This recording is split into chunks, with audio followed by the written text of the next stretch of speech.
Let's move on to 1A Sectional 44, Adams Central versus Westdale.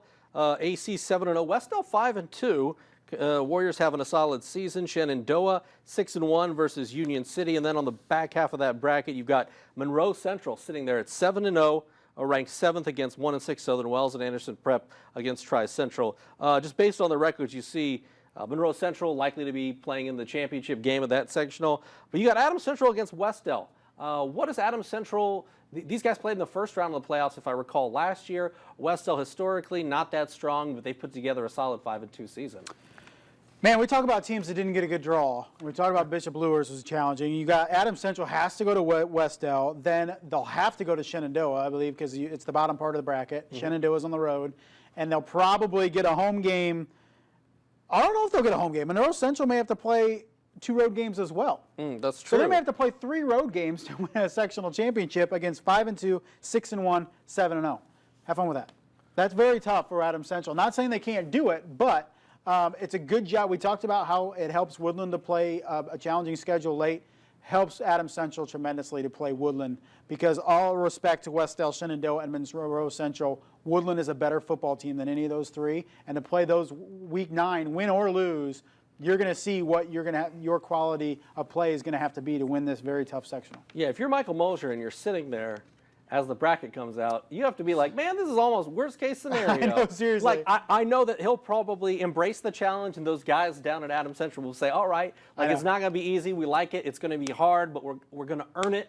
And, you know, if we win a sectional championship, it's not because we slunk through and some other teams eliminated other people. Like, we won it. But you also have to be like, oh, man, come on. It's like, not only do you have a challenging road team-wise, opponent-wise, you also may not get a home game at this point either. So, you know, maybe Michael Mosier will be making a phone call down to India. Those ping pong balls can go crazy. You know, he's going to have to maybe talk to Bobby Cox about getting those things verified, because it's a very tough draw for Adams Central. Right now, taking a look at these sectional championship brackets, who do you see as our best shots from Northeast Indiana to make a run to semi-state, to make a run to state?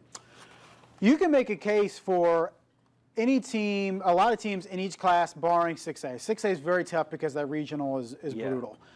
So, you know, 5A of Snyder, who I think is a good shot to get to state, because I don't think the northern half of 5A is very good.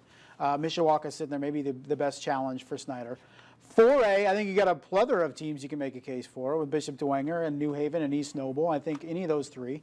3A, you got Bishop Luers and Concordia, I think, are a good bet to get to semi-state at least, one of those 2. And 2A, you have Woodland, who got semi-state last year, has a shot to get to state. And then Adams Central, I think if they get through this sectional, are looking pretty good. So you can make a case, and we're talking in the office, you know, worst case scenario, all of a sudden we're sitting there with, you know, 5 different semi-state games that we could be covering. Now, probably not, you know, that's just best case scenario, but you can make a case for a lot of teams in each class, probably, you know, 6, 7, 8 teams that we could have playing in semi-state. All right, so it gets started here in a couple of weeks, but obviously we still got week 8, week 9 left of the regular season, and should be very interesting on those Friday nights as we get geared up for the postseason. Alongside Justin, I'm Glenn. We'll see you next Monday.